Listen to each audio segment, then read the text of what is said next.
kala terdapat keluarga kecil di suatu desa. Keluarga tersebut beranggotakan ayah, ibu, dan seorang anak perempuan yang cantik jelita. Anak yang cantik itu bernama Bawang Putih. Ayah dalam keluarga tersebut berprofesi sebagai nelayan. Keluarga mereka begitu harmonis dan tampak bahagia. Pada suatu ketika, ibu Bawang Putih mengalami sakit keras. Bawang Putih dan ayahnya begitu sedih melihat keadaan sang ibu. Bu, ibu kenapa? Bu, jangan tinggalkan Putih. Bangun, ibu. Ayah, kenapa ini terjadi kepada kita? Sudahlah nak, ikhlaskanlah kepergian ibumu. Bersabarlah nak.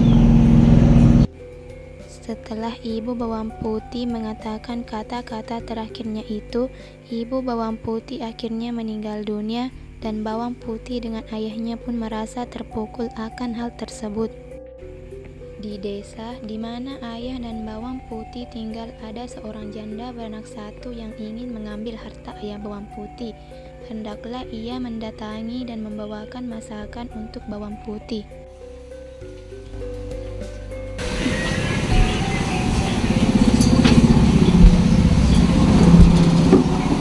Ini ibu bawakan makanan untukmu.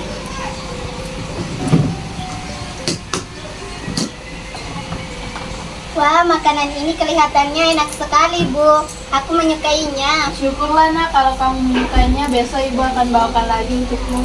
Terima kasih, Bu. Sama-sama nak.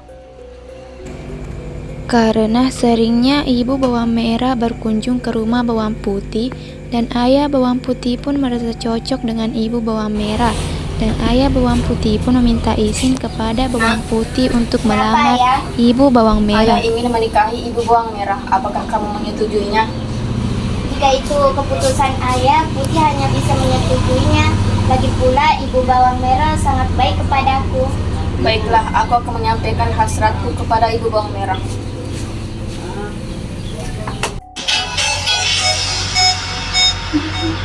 Harus bagaimana lagi mencuri perhatianmu? Suka sama aku.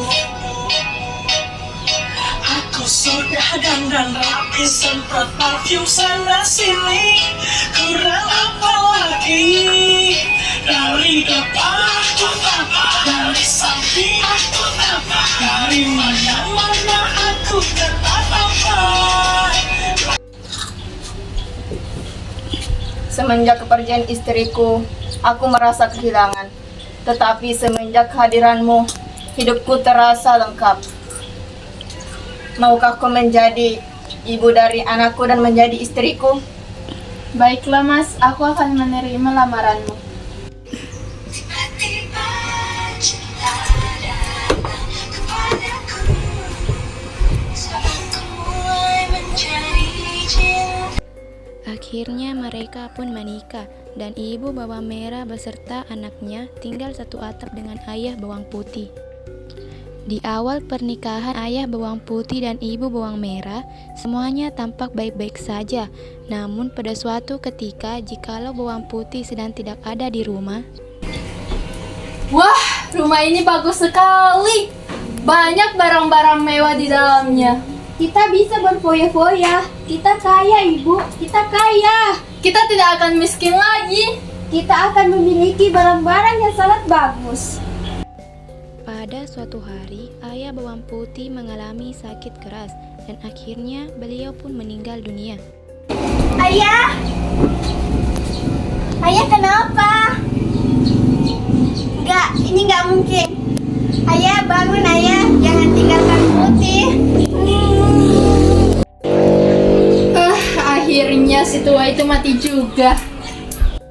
Semenjak hal tersebut terjadi, Bawang Putih menjadi anak yatim piatu dan ibu Bawang Merah menjadi bertindak keterlaluan kepada Bawang Putih.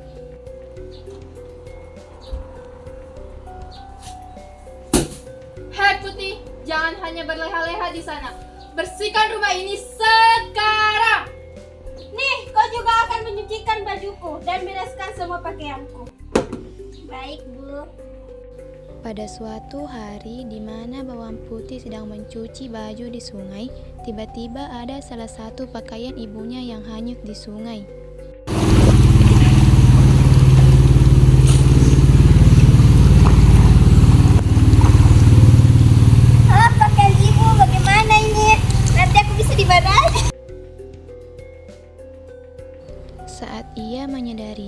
Bawang putih mencoba untuk mendapatkan kembali pakaian tersebut. Namun sayangnya ia tak sanggup membawanya kembali. Dengan sedih dan berat hati, ia kembali ke rumah dan menceritakan hal tersebut kepada ibunya. Ibu, maafkanlah aku telah menghilangkan pakaian ibu. Apa? Dasar anak tidak tahu diri. Cepat cari dan jangan kembali sebelum kamu menemukannya. Ngerti ibu?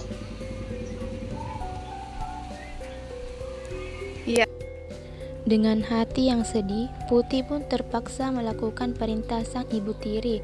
Di tengah perjalanannya, ia berusaha menanyakan kepada warga-warga di sekitaran desa tentang baju ibunya itu.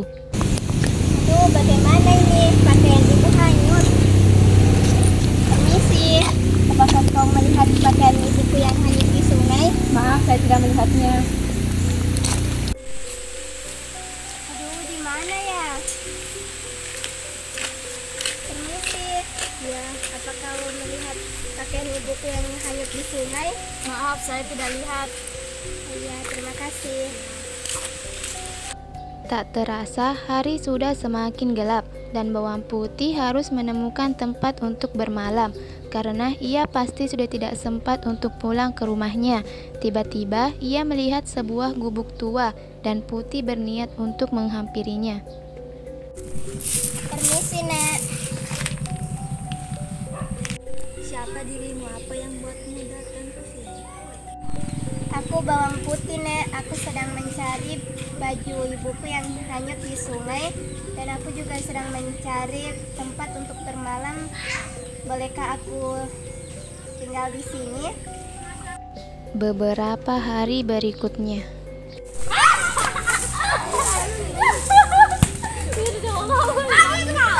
Baiklah, Nek.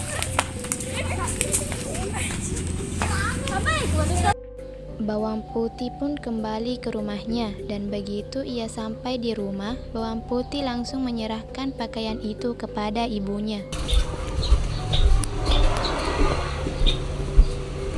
Ibu, lihat, aku sudah menemukan pakaian ibu. Cepat bawa ke sini dan pergilah.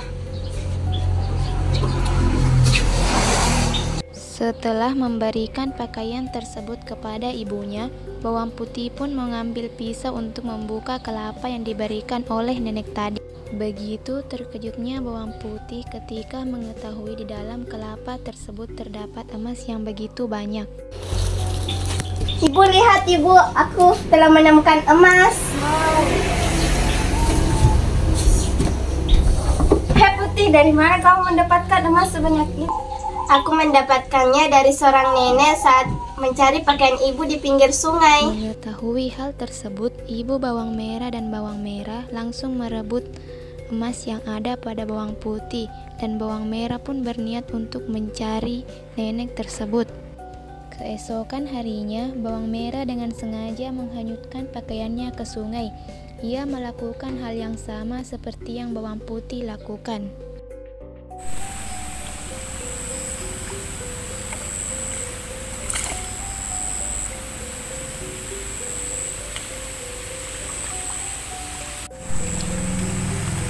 Ini sih, Nek. Apakah nenek melihat bajuku yang terbawa arus di sungai? Oh, nenek telah menemukannya beberapa saat yang lalu. Akan nenek kembalikan dengan syarat kamu harus tinggal di sini beberapa hari. Oke, aku akan memenuhi syarat nenek. Ternyata selama Merah tinggal di rumah nenek, hal yang ia kerjakan hanya bermalas-malasan saja.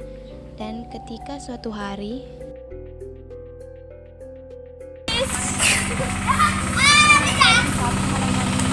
Apa sih? Aku disuruh sapu, panas kali. tibalah hari di mana Bawang Merah hendak pulang.